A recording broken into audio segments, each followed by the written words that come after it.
Mark Ian everyday. Ito yung post niya kasi kahapon. Parang galit na ang Panginoon sa nangyayari sa Pinas. Malakas na lindol tugon sa pamumulitika sa Senado ng BBM 11+1. Alam ni Alan Peter Cayetano na wala ng ahensya ng gobyerno na tatanggap ng kanyang pirma bilang Pangulo ng Senado. Hindi na siya kinikilala ng Malacanang. Kaya iniikayat niya si Senator Win. Tanong mula kay Ivy Reyes, Billionaire. Good morning, Yusek. In a Facebook Live video, Senator Alan Cayetano gave Acting SP Win Gatchalian an advice, huwag magpagamit sa Malacanang. This came days after the palace said it recognizes Sen. Win's legitimacy. Ano po ang tugon niyo dito? Ang hiling lang po natin, sana ay huwag kumilos. Nagbabagang mga balita at pagtalakay sa mga isyu ng lipunan. Bulsa, opinyon, banat at paglalantad sa katotohanan. Bulsa, what you see is what you get. You decide. Mga Taymanwa, kumusta po kamo? Si Dante Maravillas. Yung pagiging didis, mental illness, puro politika, imbis panalangin. Tingnan mo itong post ni Ari Roque. Ari Roque, walang pakiramdam, sabi dito ni Mark Ian everyday. Ito yung post niya kasi kahapon. Parang galit na ang Panginoon sa nangyayari sa Pinas. Malakas na lindol tugon sa pamumulitika sa Senado ng BBM 11+1. Yung tanong natin kay Ari Roque, kung galit kay PBBM, yung Diyos, bakit yung tinamaan Davao, Mindanao, Jinsan, Sarangani, bakit hindi Luzon, bakit hindi Ilocos? Balik natin kay Ari Roque. Bakit Davao? Nasunog yung Davao Convention Center ng Davao kahapon. After tumama yung lindol, nagka-short circuit yung nasunog. So yun ang tanong natin sa mga DDS. Very insensitive kayo o patulan natin ang politika ninyo. Kasi kahit tinatamaan ng disaster yung Pilipinas, politika pa rin ang nasa utak ninyo. So, patulan natin ang politika ninyo. O tanong natin, bakit Mindanao yung tinamaan? Why is it Davao, Mindanao? Lugar ni Sara, lugar ni Digong. Bakit? Kung galit yung Diyos sa politika, kayo yung politika ng politika eh. Sabi ni Ari Roque, parang galit na ang Panginoon sa nangyayari sa Pinas. Malakas na lindol tugon sa pamumulitika sa Senado ng BBM 11+1. Di dapat sana tinamaan ng lindol yung Senado at nagiba na yung building ng Senado at naubos yung mga senador. Kasama dapat na naubos yung DDS senators para tapos na. Kung yun talaga ang politika, galit yung Diyos sa politika ni PBBM. Yan ang tanong natin dito sa mga DDS. Bakit Mindanao ang tinamaan? Bakit Davao? Bakit Sarangani? Bakit Jinsan? 7.8 magnitude na lindol. Tapos may mga nag-react na sanaan niya, huwag ganon, sanaan niya, huwag tanggapin ng mga taga Mindanao yung aid, lalo yung mga DDS. Wala dapat ganon. Hindi na mamolitika po yung Marcos administration. Hindi siya na mamolitika. Kahit yung Davao, yung mga akusasyon ni Baste, na walang pondong pinapadala sa kanila, maraming pondo. Sabi ni Jose Castro, hindi ginugutom ang Davao. Kung magkano yung allocation na dapat galing sa national government, binibigay po sa Davao. Yun in Mindanao, hindi po siya pinopolitika na dahil yung Mindanao kay Sara Duterte, hindi tinutulungan. Walang ganon na pag-iisip po yung Marcos administration. Kaya isinumpa itong si Ari Roque, tingnan ninyo ang itsura niya, naagnas na. Parang galit na ang Panginoon sa nangyari sa Pinas, malakas na lindol tugon sa pamumulitika sa Senado ng BBM 11+1.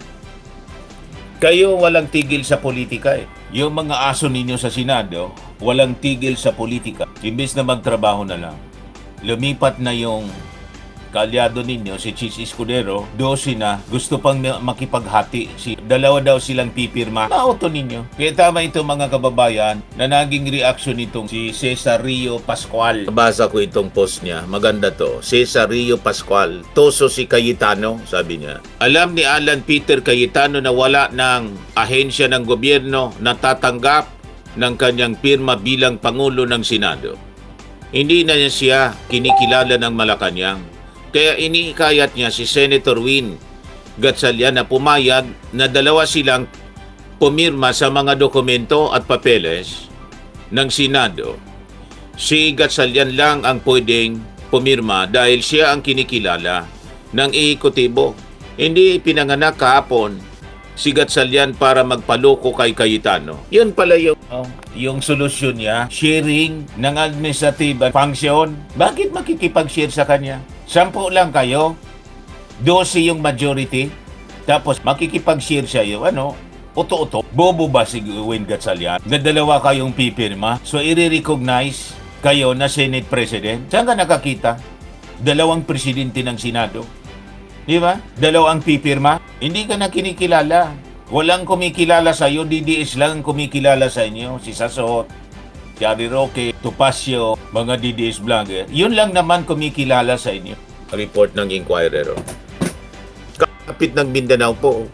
19 dead as strong quake hits parts of Mindanao. Gagamitin pa ninyo sa politika. Imbis na tumulong kayo. Ito, report ng Inquirer. Maraming salamat sa Philippine Charity Sweepstakes Office. Nag-impake kaagad sila ang mga tulong. Hindi umuurong sa pagtulong. Yan ang dapat reportin to ng Inquirer. Ito dapat tinahit natin, yung mga magagandang gawa sa panahon ng disaster para yung mga tao magkaroon ng pag-asa. Tama po? Yung mga tao pala, concerned sa kanila, nagmamalasakit sa kanila, hindi yung gamitin ninyo yung trahedya para sa political agenda ninyo, mga lupo kayo. So anyway, mga kababayan, ibigay ko sa inyo itong press briefing ng ng Palasyo Malacanang. Mga DDS? Wala yata yung mga DDS dito, napahiya. Pasok kayo mga DDS. Tanong mula kay Ivy Reyes, bilyonaryo. Good morning, Yusek. In a Facebook Live video, Senator Alan Cayetano gave Acting SP Win Gatchalian an advice, huwag magpagamit sa Malacanang. This came days after the palace said it recognizes Sen. Win's legitimacy. Ano po ang tugon niyo dito? Ang hiling lang po natin, sana ay huwag kumilos ang nasabing opisyal na parang siya pa ang biktima. Marami pong nabiktima ang kaguluhan sa Senado. Unang-una po na biktima dito ay ang taong bayan na naniniwala sa integridad ng Senado. Ang kaguluhan pong ito ay naganap sa pamumuno ni dating Senate President Alan Cayetano. Ang mga biktima rito, kasama na po rito ang umaasa ng mga EJK victims na mapapanagot ang dapat na mapanagot. Masasabi ring biktima rito ang dating Pangulong Duterte dahil ipinakita na matataas na opisyal pa ang nagkakanlong at nagpapalabas o nagpapatakas sa isang tinatawag na co-perpetrator ng crimes against humanity. Ang lahat ng kaguluhan nito ay hindi po dahil sa pakikialam ng Malacanang. Ang putukang nangyari sa Senado noong May 13, ito po ay alam, may permiso, aprobado ni Senator Alan Cayetano. Ang pag-lock and load order na isinagawa at inutos ni General Aplasca noon, ito po ay aprobado ni Senator Alan Cayetano. Ang pagpapalabas o pagpapatakas kay Senator Bato de la Rosa ay aprobado din po ni Senator Alan Cayetano. Kung lahat po ito ay sinasabing intervention ang Malacanang, lahat ng yan ay hindi mangyayari. So, ang sinasabi ay mag-ingat sa Malacanang, mas mag-ingat po ang taong bayan Correct. sa mga taong nagkukunwari at nagpapanggap na banal. Correct. Yusek, are you Papanggap referring na banal? to Senator Alan Cayetano dun po sa sinabi niyo nagpapanggap na banal? Wala po tayong pinapatamaan sa lahat po ito. Kung tatamaan po siya, wala na po tayong magagawa ron. Yusek, on another topic po, what is the palace's response to Sandigan Ban's dismissal of the Marcos family's ill-gotten wealth because the PCGG would no longer present evidence? Sa ngayon po ay hindi po tayo otorisado magsita tungkol sa family affair. Tayo po ay Palace Press Officer.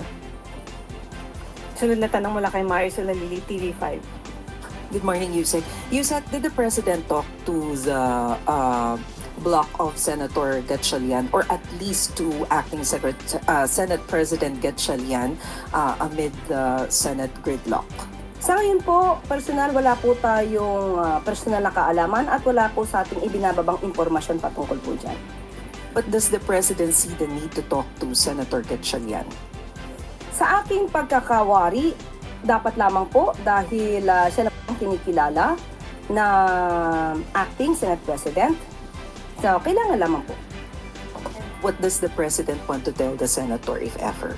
Yan po ay hypothetical. Sinabi lamang po natin na kinakailangan sila mag-usap. Of course, yung mga napepending po ng mga bills at katulad po ng sinabi ng Pangulo ay hihiling po yata ng supplemental budget. So, kailangan po silang magkausap patungkol po dito. Yusek, last na lang po. A group of lawyers is planning to file usurpation of authority against some senators following the Blue Ribbon Committee hearing last week. From the palace's point of view, do you see or were there violations following that particular hearing? Kung pag-uusapan po natin ay batas, may mga elemento po ang usurpation of authority. Unang-una po ay yun yung pagpapanggap o may false pretension na sila ay may kapangyarihan pero wala. Lack of authority, walang kapangyarihan pero gumaganap sa isang kapangyarihan na naaakop lamang o naaangkop lamang sa isang tunay na may otoridad. So, ang ginawa nila na paghihiring doon at hindi na sila halos kinikilala, hindi sila kinikilala ng HOR, hindi sila kinikilala ng ehekutibo. Marami na pong mga legal luminaries, legal experts at mga dating Senate Presidents na nagsasabing legal ang nangyaring sesyon sa June 3. So, ang pagsasagawa muli ng mga aksyon na dapat ay ginagawa ng tunay na otoridad, yan po ay masasabing unlawful or rather usurpation of authority. Sunod na tanong mula kay Ann Soberano, Bombo Radio. Yusek, good morning. Ano po yung reaksyon ng Malacanang sa naging pahayag ni dating Senate President Franklin Drilon na dapat na daw mag-include si Pangulong Marcos dahil sa patuloy na sigalot sa Senado? May desisyon na po bang magpapatawag ang Pangulo ng special session o balak po ba niyang ipatawag at pulungin na lamang ang mga senador para maayos ito? Maganda pong panukala po yan. Nanggagaling sa dating Senate President, iginagalang na isang public servant. At ang Pangulo naman po ay hindi sarado ang pintuan sa mga ganyang klaseng mungkahi at suggestion. Ang tanong na lamang po, sa katulad po ba ni Senator Alan Cayetano ay uubra yung ganitong klase ng mga suggestion? Pero ma'am, may balak na po bang pulungin ni Pangulo itong mga senador or magpapatawag siya or yung special session? Pinagmimitingan po yan. Sa ngayon ay wala po tayong detalye. Baka po bukas or mamayang hapon ay makakapagbigay po ako sa inyong detalye. Dahil pinag-uusapan na po yan. Ma'am, follow up lang ma'am. Ano po yung mga nakatakdang schedule ni Pangulong Marcos sa Independence Day at may validated report na po ba ang Malacanang hinggil sa banta o tangkang panggugulo? At ano po ang direktiba ng Pangulo dito? Sa ngayon po, definitely kung ano po yung sinasagawa ng Pangulo sa mga nakaraang Independence Day, ganun pa rin po ang magiging activity ng Pangulo. At sa patungkol po sa nasasabing rally, what yung panggugulo, sinabi na po natin, mag-ingat po tayo sa mga ganitong aktibidad. Although wala pa po tayong natatanggap na anumang impormasyon, pero huwag nating hayaan maghasik ang kadiliman dito sa ating pamahalaan. Kailangan po tayo magtrabaho at ilabanan din po natin ang mga kampon ng kadiliman. Sunod na tanong mula kay Alvin Baltasar, Radyo Pilipinas. Yusek, good morning po. Yusek, yung Supreme Court intervention, ang sinasabi rin ng ibang mga legal experts, best option daw ito para finally matapos na yung issue sa leadership ng Senate. Lalo na mayroon tinatawag na Gatchalian, tapos Cayetano Black.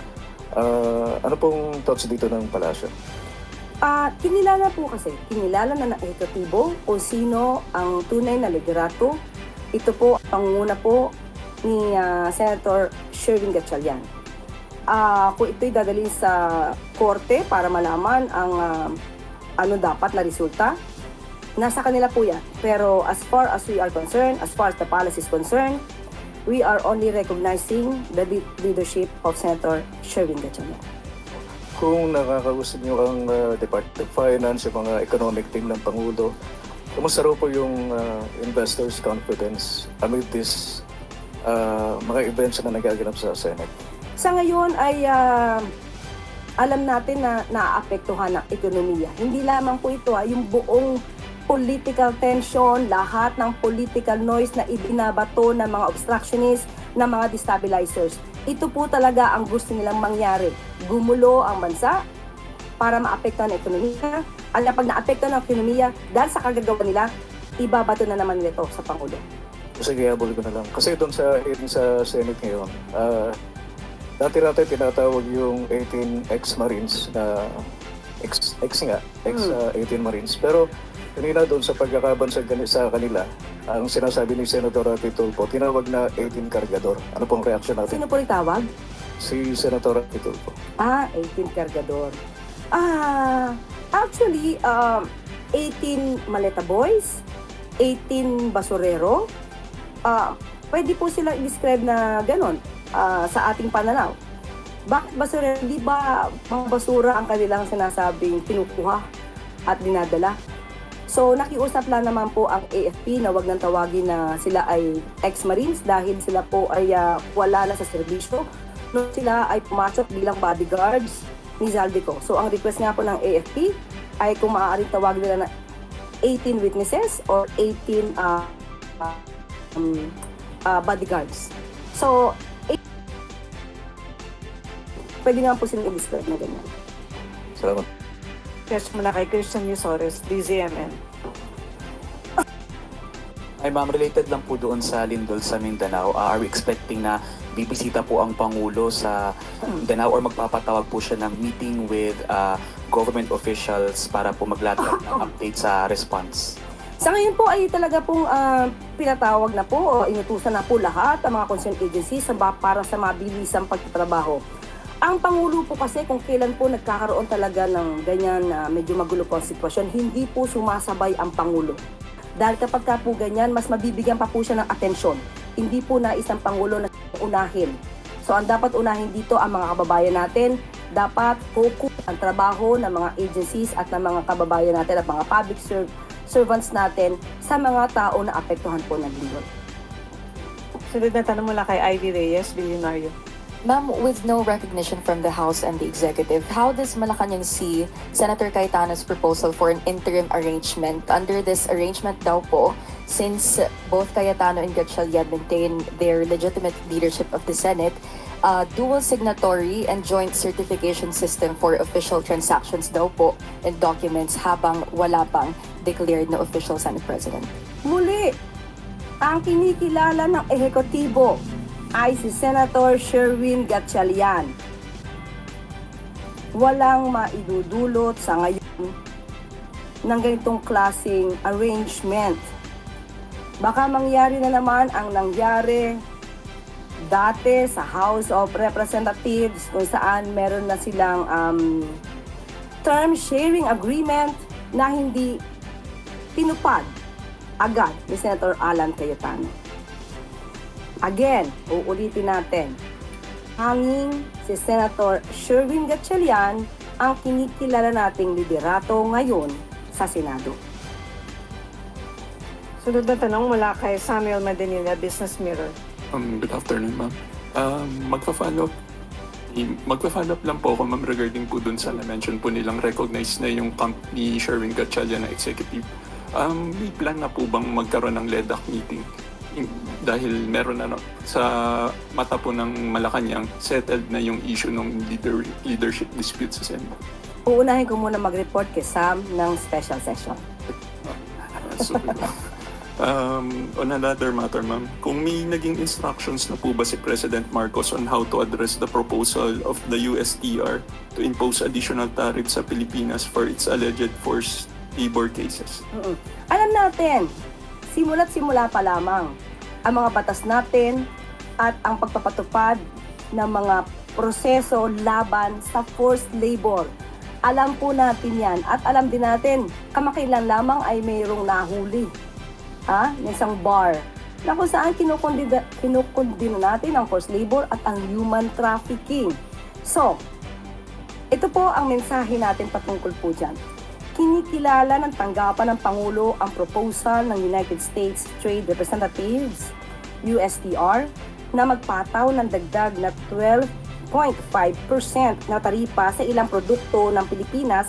Alinsunod ito sa Section 301 hinggil sa investigation concerning forced labor enforcement. Seryosong tinutugunan ng pamahalaan ang usaping ito. Binibigyan diin ng pamahalaan ang matagal ng paninindigan laban sa forced labor at ang umiiral na batas laban dito. Kasalukuyan sinusuri ang ulat ng USTR at makikipag-ugnayan sa mga opisyal ng US sa tamang paraan. So, kaya po natin ipaglaban na tayo po ay hindi lumalabag sa batas at tayo po ay kumukundina sa forced labor. Follow-up lang, ma'am. Magpapadala po ba ng team ulit si Pangulo doon sa US tulad po nung in-impose na tariff ng US sa Pilipinas nung last year? Yaan po ang maaaring isagawa at ito po ngayon ay sinusuri kung anong mga dapat na gawin para mapatunayan natin na wala tayong paglabag sa mga aktibidad patungkol sa forced labor. Last na lang for my part, ma'am. May scheduled meetings po si President Marcos later. Makakasama po ba dito yung meeting ni Pangulo sa Uplift Committee or dun sa DepDev committee rin po? Sa ngayon wala pang ibinibigay sa atin na detaling information patungkol dyan sa. Thank you po. Thank you. Sunod na tanong mula kay Ivan Mayrina, GMA7. Ma'am, nakausap niyo na po ba ang Pangulo tungkol sa alegasyon ng mga witnesses nung last Friday accusing him of accepting maletas dun sa kanyang residence sa Paway? Alam niya na po. Baka po may reaction siya. Ano po sabi niya? Nakita niyo po ba kung paano siya nag-react patungkol sa Noel?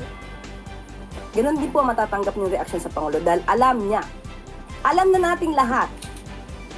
Hindi po yan totoo.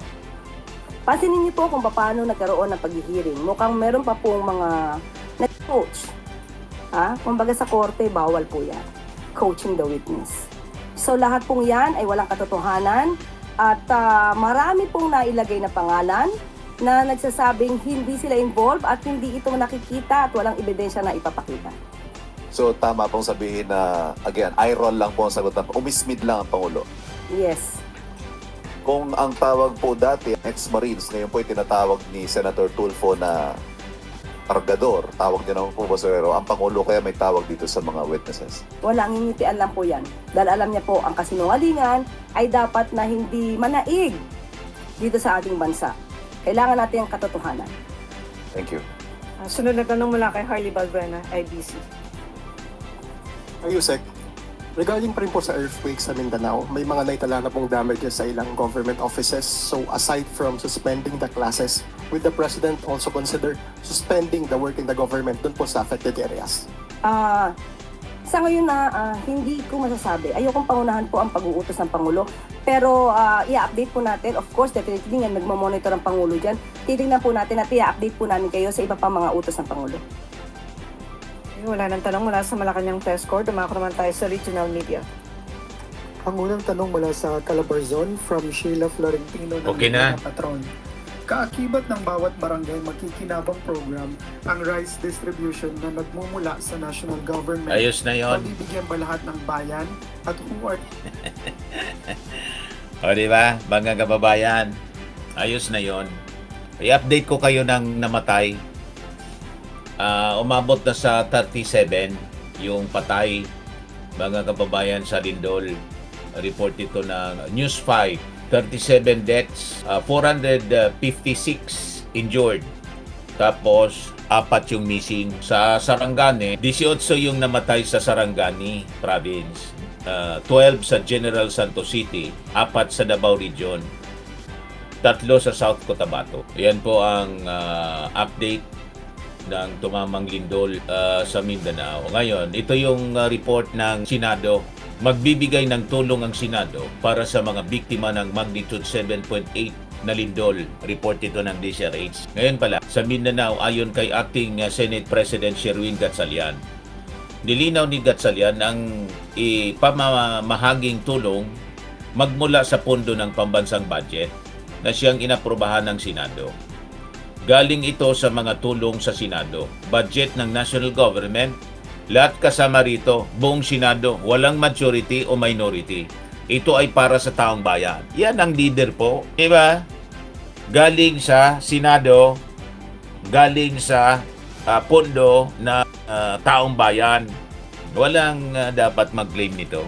President Marcos orders national agencies to Jinsan as quick response intensifies in Mindanao. National government agencies have arrived in Jinsan following President Marcos Jr.'s directive to personally monitor, coordinate assistance for communities affected by powerful earthquake.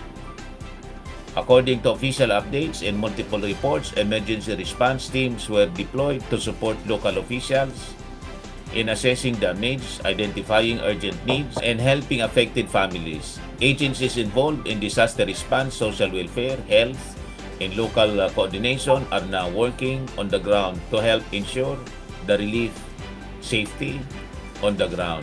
Yan ang ating Pangulo. Mabilis gumalaw. Walang politika po. O di ba? O asa na si Sara Duterte? Tumulong man siya kasi lugar niya nakakaya, di ba? O, ipagyabang din ninyo mga DDS yung tulong ni Sara. May budget siya close to ilan ba? 700 million. Tapos yung budget ng 700 million wala mang balik. Sige lang ang travel niya. Tapos may gana pang maminta sa ating Pangulong. Sige, trabaho. Kailangan gamitin din niya yung pondo niya. Gaano man yon, hindi man masasabing ang maliit. 700 million. Gamitin niya doon yung kalahati. Ipamigay na niya para may balik man lang, may pakinabang. Hindi man yan yung kwarta, pera ng bayan. Nakagastos nga siya sa pag-travel niya. Yung 7.7 billion na nakita ng AMLAC, bawasan niya para yung kasalanan niya sa taong bayan, mabawas-bawasan. Maraming salamat po mga kababayan sa inyong sa inyong panahon, pati mga DDS. Salamat dahil sa inyo ay patuloy tayo na paldo. Babay na po. Swimming and lifting cream, pinapahid po sa mga pulses in affected area. Mainam po sa paninigas ng mga kaso-kasuan. Ito naman po, Automax Radiant Serum. Sa mukha naman yung application, anti-aging po siya. You will look 10 years younger than your age. Sa mga cancer patients naman po, baka lang gusto ninyo itong itry. Neng siya red mixed fruit drink. Hindi mo po siya gamot, food supplement siya. Kaya lang, gawa siya mga kababayan sa goji berry. Yung goji berry, may anti-cancer properties. O ngayon, yung mga inquiries ninyo, dumiritso na lang kayo sa aming messenger sa Facebook para masagot namin agad. Ayos pa? Ayos na ayos niya, Mr. Maravilla. Sa mga naghanap po ng malinis and spacious fitness gym, pumunta lang po kayo sa aming Colossal Fitness Gym. May Grab car rental din po kami. But anyway, ito po pala yung aming bagong product na binibenta online. I am worldwide amazing pure organic barley powdered drink mix from Australia. Negosyo to ng aking anak na architect entrepreneur Riz Maravillas. Ayan po. Kontakin na lang po ninyo siya, Riz Maravillas on Facebook. Ang mga health benefits niya, boost immunity, improves digestion, enhance energy levels, packed with antioxidants, prevent cancer. Ito naman po yung bago naming product na binibenta online. Eye Glow Serum, whitening po siya. Tingnan ninyo yung epekto sa aking anak na architect before and now. Yung mga inquiries po ninyo, dumiretso na lang kayo sa kanyang Facebook account, Riz Maravillas.